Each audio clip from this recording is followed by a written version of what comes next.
الحمد لله وكفى وسلام على عباده الذين اصطفى اما بعد. سورۃ الکہف کی تفسیر چل رہی تھی.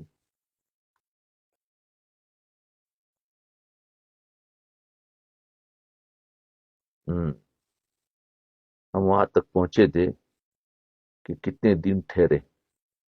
لبثت یوما او بعض یوم، یہاں پر ٹھہرے تھے کہ اصحاب کہف والے وہ کتنی دیر سوئے. تھوڑی دیر کہنے لگے ایک دن یا بعض، حالانکہ 300 سال سوئے.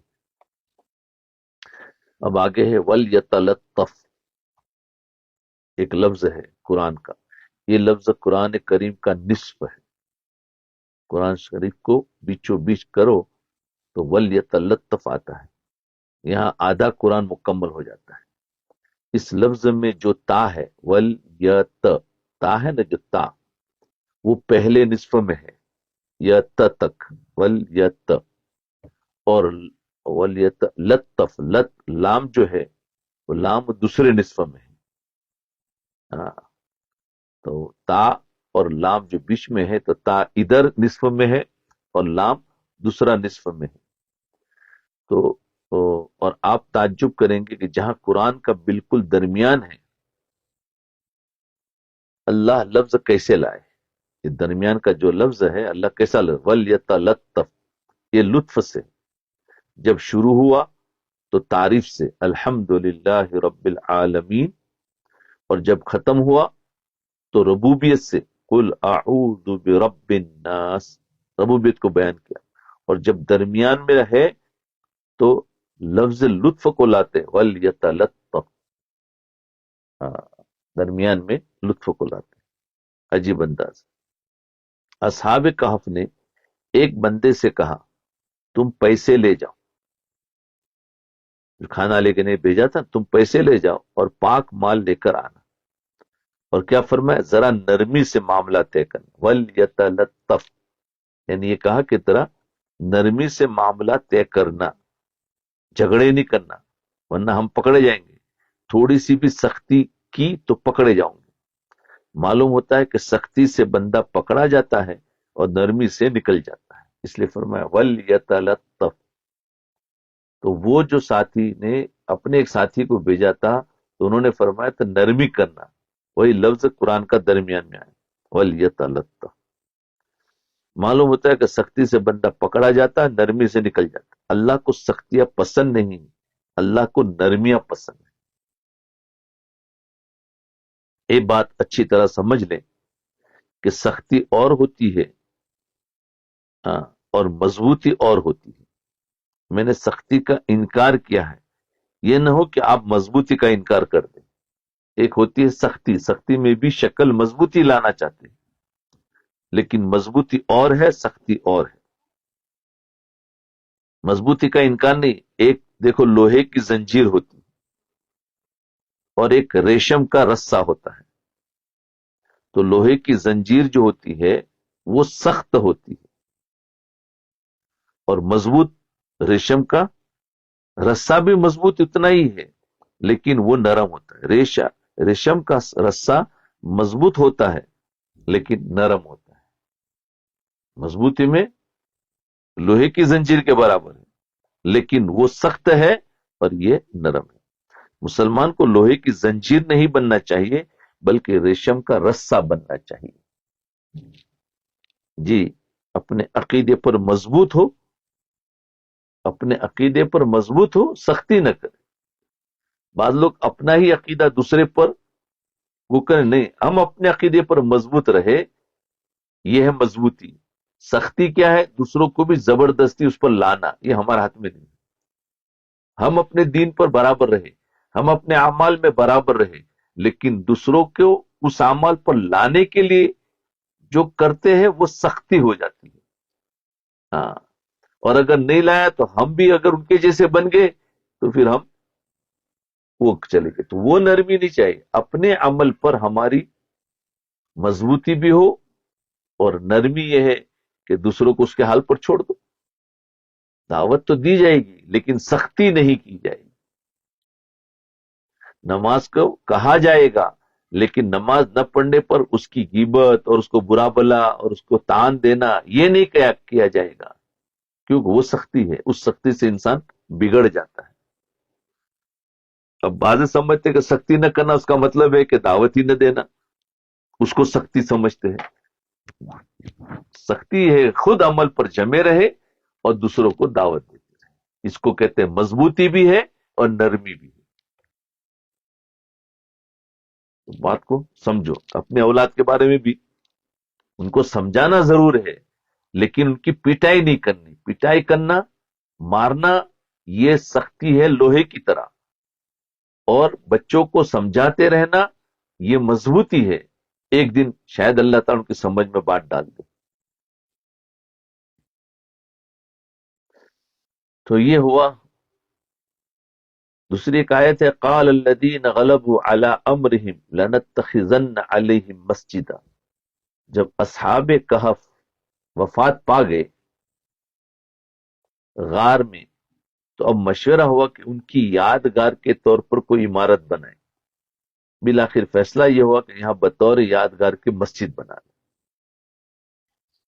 تو مفسرین نے عجیب نکتہ لکھا ہے کہ ان کی یاد میں مسجد بنانے کا فیصلہ کیوں ہوا؟ جی، ان کی یاد میں مسجد بنانے کا فیصلہ کیوں ہوا؟ کہا اس لیے کہ اس وقت چرچا ہو رہا تھا شرک اور توحید، اور لڑائی ہو رہی تھی کہ اللہ دوبارہ زندہ کریں گے یا نہیں۔ تو چونکہ یہ زندہ مثال ان لوگوں کے لیے تھی کہ دیکھو 300 سال بعد اللہ نے ان کو زندہ کیا، اللہ مردے کو بھی زندہ کر سکتے ہیں۔ اگر یہاں پر مسجد نہ بناتے، کوئی اور تعمیر کر لیتے، تو ممکن تھا کہ لوگ ان کو سجدے کرنا شروع کر دیتے۔ مسجد بنائی یہ بتانے کے لیے کہ تم نے بھی سجدہ اس کو کرنا ہے جس کو سجدہ انہوں نے کیا تھا، یعنی وہ بھی تو اللہ کو سجدہ کرتے تھے، تو فرمایا تم بھی اسی کو سجدہ کرو۔ اگر مسجد نہ بناتے تو وہ انہی اصحاب کہف کو سجدہ کرتے۔ مسجد بنا کر یہ بات کی علامت ہے کہ تم ان کو سجدہ کرو جو اصحاب کہف جن کو سجدہ کرتے تھے، یعنی اللہ کو، تو تم بھی اللہ کو سجدہ کرو، اس لیے مسجد بنے۔ امیر شریعت مولانا عطا اللہ شاہ بخاری رحمۃ اللہ علیہ فرمایا کرتے تھے کہ جب میں حضور کے رخسار دیکھتا ہوں تو جی کرتا ہے کہ سجدہ کر لوں، نبی کی زلفیں دیکھو تو جی چاہتا ہے کہ جھک جاؤ، لیکن جنگ بدر میں انہی زلفوں کو زمین پر ٹیک کر نبی کو خدا سے مانگتے دیکھتا ہوں۔ بدر میں تو میں کہتا ہوں عطا اللہ سجدہ اسے کر جسے رخسار والا کر رہا ہے۔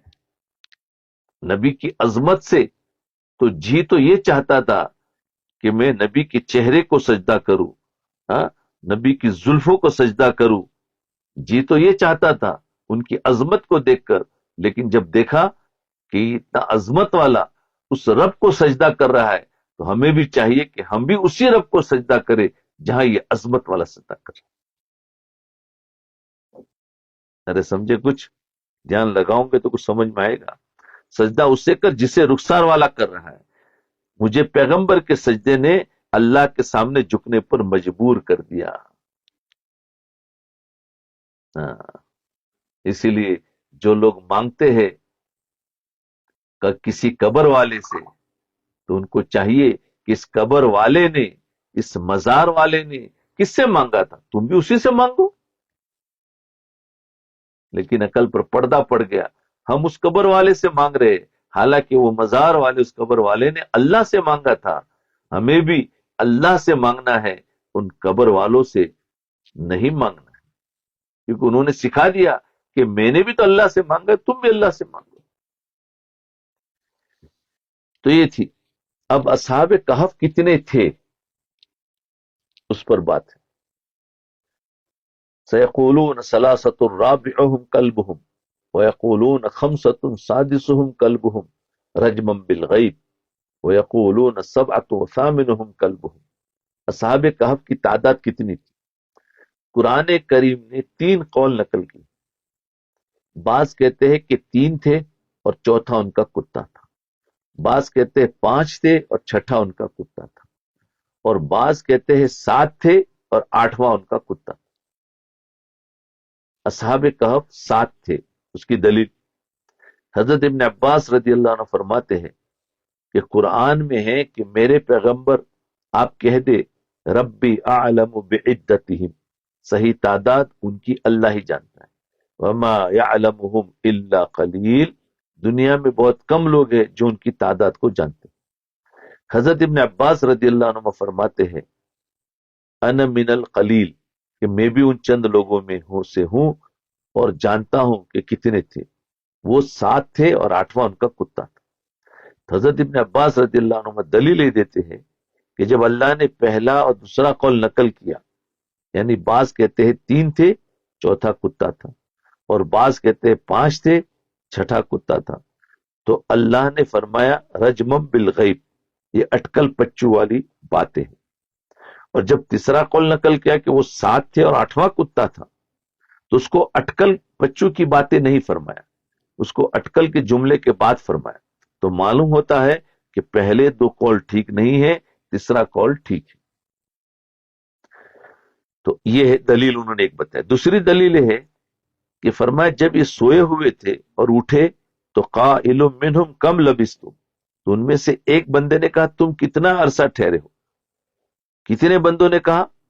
ایک نے کہا کم لبثتم، تو پھر قالو لبثنا یومن او بعد یوم، تو یہاں قالو یہ جمع ہے، انہوں نے کہا ہم ایک دن یا دن کا کچھ حصہ ٹھہرے، تو جمع کے کم از کم 3 فرد ہوتے۔ پھر فرمایا قالو ربکم اعلم بما لبثتم، اور دوسروں نے کہا اللہ بہتر جانتا ہے کہ تم کتنا عرصہ ٹھہرے۔ تو اب گویا دوسری دلیل بتا رہے کہ جب انہوں نے پوچھا ہم کتنا ٹھہرے، تو اس میں سے ایک گروپ نے کہا لبثنا یومن او بعض یوم، ایک گروپ، گویا ان کے 2 گروپ بن گئے۔ تو ایک گروپ نے کہا قالو، تو قالو جب کہا تو اس کا مطلب اس گروپ میں 3 تھے ضرور، تو انہوں نے کہا ہم ایک دن ٹھہرے۔ پھر دوسرے گروپ جو تھے قالو، تو انہوں نے کہا قالو ربکم عالم بما لبثتم، کہا کہ اللہ ہی بہتر جانتا ہم کتنا ٹھہرے۔ تو دوسرا گروپ جو تھا اس میں بھی کہا قالو، تو اس کا مطلب وہ بھی 3 تھے۔ تو پہلے گروپ میں 3 تھے، دوسرے گروپ میں 3 تھے، کیونکہ قالو کا لفظ لایا اس بتا رہا ہے کہ 3 دونوں جگہ پر تھے، تو 3 6 ہو گئے، اور جو آدمی پوچھنے والا ہے وہ 7واں ہوا، تو 7 ہو گئے، 7 اور 8واں ان کا کتا۔ تو یہ دلیل بتائی ہے کہ وہ 7 تھے، تو وہ کہہ رہے کہ 7 تھے، ان کی 2 دلیل بتائی۔ ہاں، تو ایک تو دلیل بتائی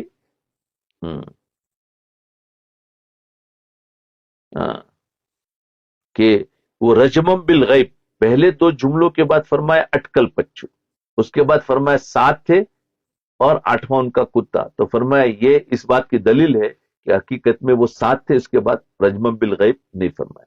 اور دوسری دلیل یہ ہے کہ سوال کرنے والے نے پوچھا ہم کتنا ٹھہرے، تو اس میں سے ایک گروپ نے جواب دیا کہ ہم کچھ دن، ایک دن یا ایک سے کم ٹھہرے، دوسرے نے کہا اللہ ہی زیادہ جانتا ہے ہم کتنا ٹھہرے۔ تو اب وہ 3 6 اور پوچھنے والا 7، تو 7 ہو گئے، اور 8واں ان کا کتا۔ تو یہ دلیل ہوگی۔ تو تم کتنا عرصہ ٹھہرے، تو اب یہ 3 جملے ہو گئے، ایک نے کہا کتنا عرصہ ٹھہرے ہو، بعض نے کہا ایک دن یا دن کا کچھ حصہ، اور بعض نے کہا اللہ بہتر جانتا ہے۔ حضرت ابن عباس رضی اللہ عنہ فرماتے کہ پہلا قائل تو ایک تھا، اور دوسرا بھی جمع ہے اور تیسرا بھی جمع ہے، اور جمع کم از کم 3 افراد ہوتے ہیں، تو معلوم ہوا کہ 3 جمع 3، تو 6 جمع 1، کل 7 ہو گئے۔ 3 + 3 + 1 کتنا ہوا؟ 7 ہو گئے۔ تو یہ دلیل بتائیں۔ حضرت ابن عباس رضی اللہ عنہ یہ تفسیر کیوں فرماتے ہیں یہ بھی سمجھ لیں۔ میں نے آپ کو سنایا تھا کہ رسول اللہ صلی اللہ علیہ وسلم کے گھر میں حضرت میمونہ رضی اللہ عنہ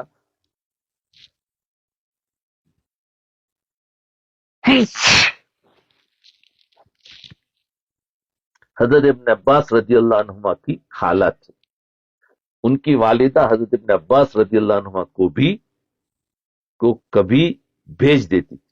ان کی والدہ حضرت ابن عباس رضی اللہ عنہ کو کبھی بھیج دیتی کہ جاؤ بیٹا وہاں سو بھی جانا، یعنی پھوپھی تھی، خالہ تھی، وہاں سو بھی جانا اور حضور پاک صلی اللہ علیہ وسلم کے رات کے اعمال بھی دیکھنا۔ تو نبی علیہ السلام رات کو اٹھے، قضائے حاجت کے لیے گئے، واپس تشریف لائے تو ابن عباس بچے تھے، انہوں نے لوٹا پانی کا بھر کر رکھ دیا۔ تو حضور نے پوچھا پانی کس نے بھرا؟ حضرت عباس نے عرض کیا کہ میں نے بھرا ہے۔ اللہ کے نبی علیہ السلام نے دو دعائیں مانگی، اللہم فقہہ فی الدین وعلمہ التأویل، یا اللہ اس کو دین کا فقیہ بنا اور قرآن کا مفسر بنا۔ حضرت ابن عباس نے جو تفسیر کی ہے اس کی وجہ یہ ہے کہ اللہ کے رسول صلی اللہ علیہ وسلم نے ان کو دعا دی تھی کہ اللہ ان کو فقیہ بھی بنا اور ان کو وہ حضرت ابن عباس، حضرت عباس رضی اللہ عنہ کے لڑکے، ان کا نام تھا عبداللہ ابن عباس، تو ابن عباس سے مشہور ہے۔ تو جس کے لیے حضور صلی اللہ علیہ وسلم نے دعا فرمائی ہو، تو اگر اس پر بھی قرآن نہیں کھلنا تو بتاؤ قرآن کس پر کھلے گا؟ تو ان پر یہ قرآن کھلا۔ جی میں کہتا ہوں کہ حضرت ابن عباس رضی اللہ عنہما نے دعا کروائی نہیں تھی، ابن عباس رضی اللہ عنہما نے دعا کروائی نہیں تھی بلکہ دعا لی تھی۔ ہم آج دعائیں کرواتے ہیں کہ دعا کرنا، آپ ہمارے لیے دعا کرنا، دیکھو دعائیں کروائی نہیں جاتی، دعائیں لی جاتی ہے۔ آپ ایسا کام کرو کہ آپ کو خود دعا ملے، اس دعا سے آپ کا کام بن جائے۔ تو دعائیں لی جاتی ہے، دعائیں کروائی نہیں، تو دعا لیتے نہیں ہیں۔ دعائیں کرانے کے بجائے دعائیں لینا سیکھ لو۔ دعا لینے کا مزہ اپنا ہوتا ہے، دعا کرانے کا مزہ اپنا ہوتا ہے۔ اللہ ہمیں بات سمجھنے کی توفیق عطا فرمائے۔ دوسری بات آیت ہے وَلَا تَقُولَنَّ لِشَيْءٍ إِنِّي فَاعِلٌ ذَلِكَ غَدًا إِلَّا أَن يَشَاءَ اللَّهُ، ہر نیک کام سے پہلے انشاء اللہ کہنے کی تاکید کرو۔ اللہ نے فرمایا اے میرے محمد جب بھی آپ نے کوئی کام کرنا ہو تو یہ کہا کرے انشاءاللہ، انشاءاللہ کہے بغیر کوئی کام نہ کیا کرے، انشاءاللہ کہے بغیر کوئی کام نہ کیا کرے۔ جیسے شروع میں بات آئی تھی کہ وہ انہوں نے سوالات پوچھے تھے تو آپ نے فرمایا کل آ جانا میں جواب دوں گا، اور انشاءاللہ کہنا بھول گئے تھے تو اللہ تعالیٰ نے ان پر وحی روک دی 17 دن تک۔ دوسرے دن آئے، کہا کہ کل آنا، کل آنا کرتے کرتے روز آتے رہے، جواب نہیں دیا، تو اللہ تعالیٰ نے قرآن اتارا اور فرمایا جب بھی تم کو کہو کہ میں کام کروں گا تو انشاءاللہ کہہ دیا کرو کہ انشاءاللہ میں کروں گا۔ تو حضور اکرم صلی اللہ علیہ وسلم نے انشاءاللہ نہیں کہا تو 17 دن وحی بند ہو گئی۔ یہ ناراضگی نہیں تھی بلکہ کریم نبی کریم صلی اللہ علیہ وسلم کو سمجھانا مقصود تھا۔ جتنا کسی کا مقام ہوتا ہے سمجھانا اسی طرز کا ہوتا ہے۔ اللہ ہمیں بات سمجھنے کی توفیق عطا فرمائے، آمین۔ جب کوئی کام کرنا ہو تو انشاءاللہ کہا کرو، اور جب کوئی کام کر لو، کرنا ہو تو انشاءاللہ کہو، اور جب کر لو تو ماشاءاللہ کہو۔ ہمارے بعض لوگ ماشاءاللہ اور انشاءاللہ میں فرق نہیں کر پاتے۔ جی کہتے ہیں قصہ ہے کہ ایک بندے کے پاس پیسے تھے، کسی نے پوچھا کہاں جا رہے ہو؟ کہا منڈی جا رہا ہوں گھوڑا خریدنے کے لیے۔ تو اس نے کہا بھائی انشاءاللہ تو کہا کرو۔ اس نے کہا گھوڑا خریدنے جا رہا ہوں، کہا انشاءاللہ تو کہا کرو، تو کیا کہنے لگے؟ اس نے کہا پیسے میرے جیب میں ہیں، اب کیا انشاءاللہ کہنا ہے؟ یعنی میرے پاس پیسے تو ہے تو اس میں انشاءاللہ کی کیا ضرورت ہے، میں پیسوں سے خرید لوں گا۔ خیر بات نہیں مانی اور وہ منڈی چلا گیا، مارکیٹ میں چلا گیا، اور وہاں جا کر جیب کٹ گئی، اس کو پتہ بھی نہیں چلا۔ اور جب گھوڑا خرید لیا، پیسے نکالنے کے لیے گیا تو پاکٹ نہیں ہے۔ تو کہتے ہیں بھائی کیا ہوا؟ کہا انشاءاللہ پاکٹ میرے بھائی پیسے نہیں ہیں، انشاءاللہ۔ اب انشاءاللہ شروع کر دیا۔ جب شام کو واپس آیا تو لوگوں نے پوچھا گھوڑا خریدا؟ اس نے کہا انشاءاللہ۔ جب میں بازار گیا تھا تو انشاءاللہ، میں جب وہاں پہنچا تو انشاءاللہ، میری جیب کٹ گئی۔ اب جب لوگوں نے پوچھا گھوڑا خریدا تو کہتا ہے انشاءاللہ، میں بازار میں گیا تو انشاءاللہ، وہاں پہنچا تو انشاءاللہ، میری جیب کٹ گئی انشاءاللہ، اب ہر جگہ پر انشاءاللہ کہہ رہا ہے۔ بھئی پہلے کہنا چاہیے تھا، تو اب ہر جگہ پر انشاءاللہ کہنے لگا۔ لوگوں نے کہا جیب کٹ گئی، اب انشاءاللہ کہنے سے کچھ بھی نہیں ہوگا۔ جب جیب میں مال ہو تو بندہ انشاءاللہ نہیں کہتا، اور جب جیب کٹ جائے تو پھر انشاءاللہ انشاءاللہ کہتا پھرتا ہے، تو یہ کیا فائدہ؟ اللہ آج ہمارا یہی حال ہے کہ مصیبت جب اللہ راحت دی ہوتی ہے تو اللہ کو یاد نہیں کرتے، اور جب اللہ تھوڑا سا راحت چھین لیتے ہیں تو پھر یا اللہ یا اللہ یا اللہ یا اللہ شروع کر دیتے ہیں، اللہ معاف کر دے، اللہ یہ کر دے، اللہ وہ کر دے۔ بھئی اب اللہ اللہ شروع کر دیا۔ جب مال تھا تو کہتے بھئی اللہ کو یاد کرو، تو کہتے بھئی ہمارے پاس سب کچھ ہے، ہمیں کیا ضرورت ہے؟ تو یاد رکھو ایسا نہیں ہے، اس لیے ہمیشہ انشاءاللہ کی عادت ڈالو، اور ہر اچھے حالات میں اللہ کو یاد کرو، اللہ کا شکر ادا کرو۔ برا کام کرنا نہیں چاہیے، کبھی کرے تو پھر انشاءاللہ نہ کہے۔ ہاں، گندے کام پر وعدے کی ضرورت نہیں ہے۔ ہاں، وہ فلاں کام کسی کو ماریں گے تو کہا انشاءاللہ میں اس کو ماروں گا، تو مارنے کے لیے انشاءاللہ کی ضرورت نہیں ہے۔ ہاں، اس کی تو میں ٹانگ توڑ دوں گا انشاءاللہ، تو کیسا لگتا ہے؟ اچھے کام میں انشاءاللہ کہنا ہے، برے کام نہیں، میں کل تو میں اس کی برابر خبر لوں گا انشاءاللہ۔ تو یہ برے کام ہے، برے کام میں انشاءاللہ نہیں کہنا ہے، اچھے کاموں میں انشاءاللہ کہنا ہے۔ اچھے کاموں پر وعدہ کی ضرورت ہے، کیونکہ اس میں کوئی وعدے کی ضرورت نہیں۔ اللہ پاک ہم سب کو، ابھی کوئی کہے کہ میں کل چوری کروں گا انشاءاللہ، اب کیسا لگتا ہے کہ چوری کروں گا انشاءاللہ؟ نہیں نہیں، اس میں ایسا نہیں بولا جاتا، یہ بے ادبی ہے اس لفظوں کو استعمال کرنا۔ اس لیے کسی کو نقصان پہنچانا ہو، چوری کرنا ہو، تو اس میں یہ چیزیں نہیں کہتے، پہلے تو چیز کرنی نہیں ہے، لیکن انشاءاللہ کا لفظ وہاں نہیں بولنا چاہیے، بہت بڑی بے ادبی ہے۔ اللہ پاک ہم سب کو قرآن پاک سمجھنے کی توفیق عطا فرمائے۔ اللہ اکبر۔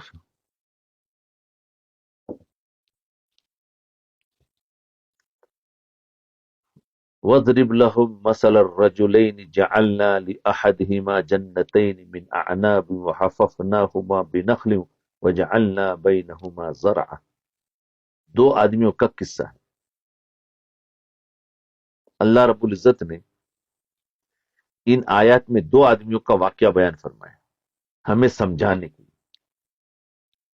ان میں ایک شخص وہ تھا جس کے پاس زمین بھی ہے، باغات بھی ہے، اور اللہ تعالیٰ کی دی ہوئی ساری نعمتیں موجود ہیں۔ دو شخص ہے، ایک مالدار ہے، ایک غریب ہے۔ دو شخص کا قصہ، دو شخص کا واقعہ بیان کرتے ہیں اللہ تعالیٰ۔ تو ایک کون ہے؟ مالدار، اور ایک کون ہے؟ غریب۔ مالدار اس کو کیا ملا ہے؟ باغات ہے، اور اللہ تعالیٰ نے زمینیں دی ہے، اور اللہ تعالیٰ نے پانی دیا ہے، اور بہت ساری نعمتیں ہیں۔ لیکن وہ مالدار ان نعمتوں کی قدر کرنے کے بجائے کفریہ کلمات کہتا ہے۔ یہ دیکھو، جب اللہ تعالیٰ حالات اچھے لاتے ہیں تو بجائے شکر ادا کرنے کے انسان ناشکری کرتا ہے، کیونکہ گھمنڈ ہوتا ہے، تکبر ہوتا ہے، بڑا سمجھتا ہے، تو کفریہ کلمات کہتا ہے، اور ان انعامات کو اللہ کی جانب سمجھنے کے بجائے کہ اللہ نے دیا ہے، بلکہ اپنی محنت کی بنیاد سمجھتا ہے کہ میں نے کیا۔ ہاں، انسان کا دماغ بہت خراب ہو جاتا ہے، اس لیے کہتے ہیں اللہ ایسے مال سے بچائے جس مال سے دماغ خراب ہو جائے۔ مال ہمیں چاہیے، لیکن وہ مال نہ ہو جو ہمارے دماغ کو خراب کرے، جو ہمارے دماغ کو ٹھنڈا رکھے، ایسا مال چاہیے۔ اللہ سے مانگنا خالی مال نہیں، کیونکہ مال میں دو طرح کے ہیں۔ ایک وہ مال ہے کہ جس مال میں آنے کے بعد ہمارا دماغ خراب ہو جاتا ہے، اور ایک وہ مال ہے جس کے آنے کے بعد دماغ ویسا کا ویسا ہی ٹھنڈا رہتا ہے، شکر ادا کرتا ہے۔ تو یہاں پر ایک آدمی مالدار تھا، ایک غریب تھا۔ جس کو مال ملا وہ ناشکری، کفر کے کلمات کہنے لگا، اور اللہ کی جانب سمجھنے کے بجائے اپنی محنت کی بنیاد سمجھتا، اس کا خیال یہ تھا کہ میرے پاس جو دولت موجود ہے شاید اس پر کبھی زوال نہیں آئے گا. بولے میرے پاس تو اتنا پیسہ ہے، اتنا پیسہ ہے، میں بھی کھاؤں گا، میری اولاد کچھ کام نہ کرے تو وہ بھی کھائے گی، اس اولاد کی اولاد بھی کچھ کام نہ کرے تو وہ بھی کھائے گی، پشتوں تک میرا مال چلے گا، اتنا مال ہے. اب ظاہر بات اتنا مال کسی کے پاس ہو تو پھر اس کا دماغ تو خراب ہی ہوگا. تو اب یہ مال کی بجائے شکر کرنے کے ناشکری کرنے لگا، اور اللہ کی طرف نسبت کرنے کے میں نے کمایا ہے اپنی طرف کرنے لگا. تو ظاہر بات ہے اللہ تو دیکھ رہا ہے. تو قرآن دو یعنی آدمیوں کا واقعہ بیان کرے. اس کے مد مقابل میں ایک اہل حق تھا، نیک تھا، سمجھے، نیک آدمی تھا. اس نے اسے سمجھانے کی کوشش کی. ہاں، جیسے ایک انسان جماعت میں جاتے ہیں یا اپنے مقام پر رہتے ہوئے ہم نہیں جاتے، لوگوں کے گھر گھر جاتے ہیں، اس میں مال والوں کے بھی گھر ہوتے ہیں، غریب کے بھی گھر ہوتے ہیں، ہم جا کے کیا سمجھائیں؟ ایک اللہ کو مان لو، اس اللہ نے آپ کو نعمت دی ہے، اس نعمتوں کا حقوق ادا کرو، ہم جا کے سمجھاتے ہیں. تو مد مقابل اہل حق ایک آدمی تھا، نیک آدمی تھا. اس نے اسے سمجھانے کی کوشش کی کہ دیکھ بھائی، اللہ نے تجھے ایک نطفے سے پیدا فرمایا، تجھے اللہ تعالیٰ نے ایک گندے قطرے سے پیدا فرمایا، اللہ نے تجھے مرد بنایا، اللہ نے تجھے دولت، دیکھو اس کو دعوت دے رہا ہے، اللہ نے تجھے دولت عطا فرمائی اور اس پر تجھے اللہ تعالیٰ کا شکر ادا کرنا چاہیے. کیسی نعمتوں سے نوازا، پانی دیا، زمین دیا، باغات دیے، نوکر چاکر، گاڑی، مکان، سب کچھ دیا ہے، تجھے اللہ کا شکر ادا کرنا چاہیے. جسے ہم آج کل جا کے سمجھاتے ہیں، ایسا وہ بندے نے جا کر اس کو سمجھایا. جب تو اللہ کی دی ہوئی نعمت اور باغات کو دیکھے تو تجھے ماشاء اللہ لا حول ولا قوت الا باللہ کہنا چاہیے. جب کسی کام کا ارادہ کرو تو انشاءاللہ کہو، اور جب کوئی کام ہو جائے یا جو نعمتیں مل جائے تو ماشاء اللہ کہو. اللہ اولاد دے تو ماشاء اللہ کہو، اولاد اچھی ہو ماشاء اللہ کہو، کسی کا مکان پسند آیا ماشاء اللہ کہو، گاڑی اچھی خریدی تو ماشاء اللہ کہو. وہاں پر ماشاء اللہ، وہاں انشاءاللہ نہیں. تو وہ آدمی نے اس کو نصیحت کی جو نیک تھا، اہل حق میں سے تھا. تو اس نے کہا بھائی اللہ کا شکر ادا کرو اور ماشاء اللہ کہو، ماشاء اللہ لا قوت الا باللہ، کہ میری کوئی طاقت نہیں، اللہ نے مجھے دیا، اور اللہ کی نعمت کا شکر ادا کرنا چاہیے. لیکن اس کے دماغ میں یہ تھا کہ میرے پاس دولت موجود ہے. جیسے وہ گھوڑا خریدنے گیا تھا نا، بولے میرے پاس پیسہ موجود ہے، پھر میں انشاءاللہ کیوں کہوں؟ جب جیب کٹ گئی تو اب سارا قصہ سناتے وقت انشاءاللہ انشاءاللہ انشاءاللہ کہیں. اب کیا فائدہ؟ اس کو یہ بھی آدمی یہی کہہ رہا ہے کہ بھائی تو ماشاء اللہ کے، ماشاء اللہ کے نعمت کا شکر. اس نے کہا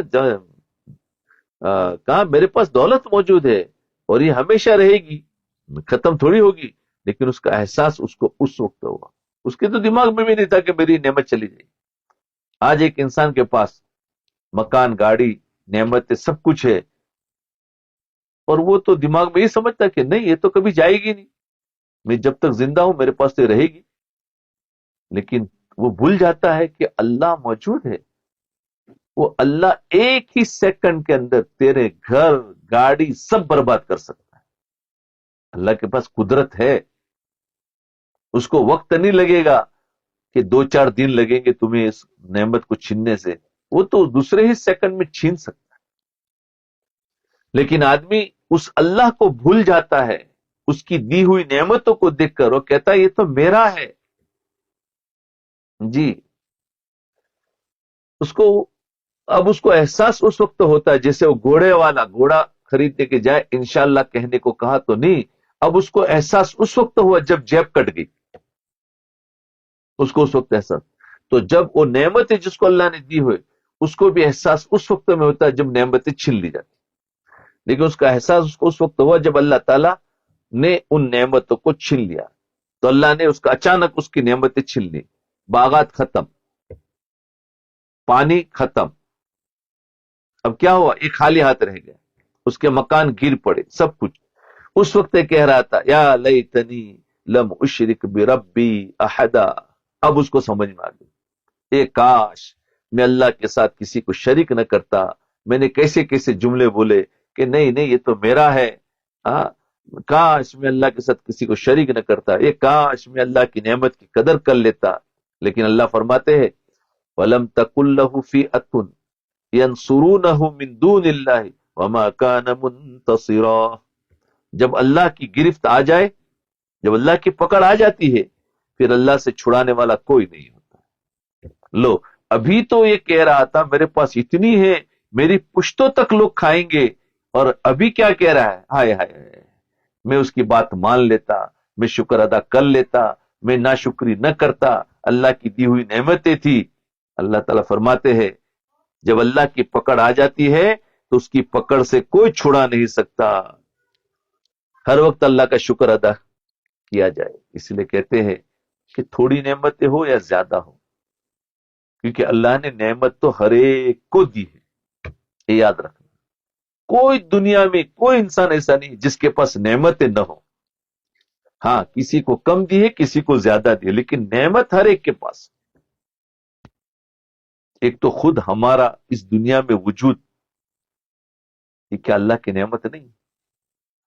ہم خود بنے ہیں کہ اللہ نے بنائے. ہم خود دیکھتے ہیں کہ اللہ دکھا رہا ہے. ہم خود بولتے ہیں یا اللہ بلا رہا ہے. ہم خود سنتے ہیں یا اللہ سنوا رہا ہے. ہمارا دماغ خود کام کرتا ہے یا اللہ کروا رہا ہے. ہم خود چلتے ہیں یا اللہ چلوا رہے. دیکھو تو اسی کتنی نعمت ہے. اللہ کا شکر ادا، ہر جوڑ پر اللہ کا شکر ہے، ہر نعمت پر اللہ کا شکر ہے. جب اللہ نعمت عطا فرمائے اس وقت انسان کو چاہیے کہ وہ اللہ کا شکر ادا کرے. جب نعمت چھین گئی اب رونے سے کیا بنے گا؟ اس میں ہمیں بات سمجھائی کہ اللہ کی عطا کردہ نعمت کو اللہ کی طرف سے سمجھے. اللہ کی ان نعمتوں میں جو خدا نے ہمارے ذمے حق لگائے ہیں ان حقوق کو ادا کرے. جس طرح ہم مال کے آنے پر خوش ہوتے ہیں، اسی طرح اللہ کے حکم پر مال دینے میں بھی خوش ہونا چاہیے. مال کے آنے پر خوش ہوتے ہیں تو جب مال کسی حق میں دینا ہے تو دے کر بھی خوش ہونا چاہیے کہ اللہ کا شکر ہے کہ اس مال کے دینے کی اللہ نے توفیق دی. ناراضی نہ کرے. مال جہاں ضرورت ہے دینے کی وہاں ضرور دیا جائے. بیوی بچوں پر خرچ کرنا ہے، غریب یتیم بیواؤں پر خرچ کرنا ہے، مدارس علماء پر خرچ کرنا ہے. ہر جگہ کے حقوق ہے، ہر جگہ پر دینا چاہیے. کیا پتا کون سی جگہ کا مال اللہ قبول کر لے اور ہماری آخرت کے لیے نجات کا ذریعہ بن جائے. ہاں آج ہر انسان کی ہوس لگی ہوئی ہے مال کو بڑھاؤ بڑھاؤ بڑھاؤ، لیکن حقوق کو مار کر نہ بڑھاؤ. حقوق ادا کرتے رہو، اس کے بعد جو بچتا ہے اس میں سے بڑھاؤ. آج حقوق کو مارتے ہیں، ادھر نہیں دینا ادھر نہیں دینا ادھر، مجھے بڑھانا بڑھانا بڑھانا. اب 2 کا 4، 4 کا 8، 8 کا 16، ایسا بڑھاتے بڑھاتے بلینر بن جاتا ہے. لیکن وہ مر گیا، کیا فائدہ بتاؤ. اور اگر حقوق دیتا رہا اللہ اس سے خوش ہوں گے، سیدھا جنت میں استقبال ہوگا. اس لیے تو اس میں کیا نصیحت ہے کہ یاد رکھو اللہ کی نعمت پر شکر ادا کریں. تو اس دنیا کے اندر 2 ہی طبقے ہیں، ایک حق والا ہے اور ایک ناحق پر ہے. ناحق والے کے پاس جتنی نعمتیں ہیں وہ سمجھتے ہماری ہیں، ہم نے کمائی ہے، ہم نے کیا ہے، ہم نے کیا ہے. اور جو حق والے ہیں وہ کہتے ہیں اللہ نے دیا ہے. وہ ان کو جا کے دعوت دیتے ہیں کہ بھائی دیکھو اللہ کی دی ہوئی نعمت ہے. اور ان قریب جب قیامت آئے گی تو ظاہر بات ہے سب کی نعمتیں ختم ہو جائے گی. اب کیا فائدہ؟ اور جو حق والا تھا اس کو تو فائدہ ہی فائدہ ہے کہ میرا تو کام تھا دعوت دینا، میں نے تو سمجھایا، انفرادی سمجھایا، گھر پہ جا کر سمجھایا، طرح طرح سے سمجھایا، بات نہیں مانے، قیامت آ گئی، اب حق والا کامیاب ہو جائے گا. اور یہ جو ناحق تھا جس نے شکر ادا نہیں کیا ہے وہ اب پریشان ہوگا، اور وہ آخرت کے عذاب کو دیکھ کر وہ سمجھے گا ہائے کاش کہ ہم تمہاری بات مان لیتے، آج ہم بھی کامیاب ہو جائیں. لیکن اب کیا فائدہ، وقت گزر گیا. جی اللہ اکبر کبھی، بس یہیں پر رکھتے ہیں حج. ہم،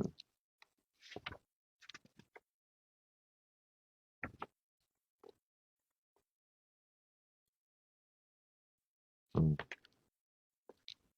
ٹھیک ہے انشاءاللہ. اب سنیچر اور اتوار تو تعلیم نہیں ہوتی ہے انشاءاللہ. پھر پیر کو، منڈے کو انشاءاللہ اپنا درس ہوگا. جلد آنے کی کوشش کریں، دھیان اور توجہ کے ساتھ سنیں، بہت بڑا فائدہ ہو. گھر بیٹھے اللہ یہ نعمت دے رہا ہے، لیکن ہمیں اس نعمت کی قدر نہیں ہوگی تو اللہ نعمت چھین لے گا، پھر پچھتائیں گے. اس لیے اللہ کا شکر ادا کرے کہ ہمیں جس علم کے لیے مہینوں کا لوگ سفر کرتے تھے ایک ایک حدیث کو معلوم کرنے کے لیے، آج وہ سارا علم ہمیں گھر بیٹھے پنکھے کے نیچے اللہ تعالی دے رہا ہے. اتنا اللہ نے آسان کر دیا کہ میرے بندوں میری بندیوں، میں تمہیں گھر میں بیٹھ کر دین دے رہا ہوں، پھر بھی تمہیں اس کی قدر نہیں ہے. تو یاد رکھو، جب اللہ چھین لیں گے پھر پریشان ہوں گے کہ ہاں یہ میرا چلا گیا، میرا چلا گیا. تو یاد رکھو یہ بہت بڑی نعمت ہے جو اللہ نے ہمیں گھر بیٹھے، میں بھی گھر میں بیٹھ کر درس دے رہا ہوں، ورنہ مجھے بھی سفر کر کے کہاں کہاں جانا پڑتا اور درس دینا پڑتا. اللہ نے اتنا آسان کر دیا، اور سننے والوں کے لیے بھی اللہ نے علم کے اور دین کے سیکھنے کے راستے بہت ہی آسان کر دیے ہیں. اب مشکل یہ ہے کہ ہم اس کی قدر نہیں کر رہے ہیں، ناشکری کر رہے ہیں. تو یاد رکھے کہ رمضان کا مہینہ ہے، اس میں اس کی قدر کر لے، اللہ کا شکر بھی ادا کرے، اس پر عمل بھی کرے، ان باتوں کا مذاکرہ بھی کرے، تو انشاءاللہ ہمیں بہت نفع ہوگا. ٹھیک ہے.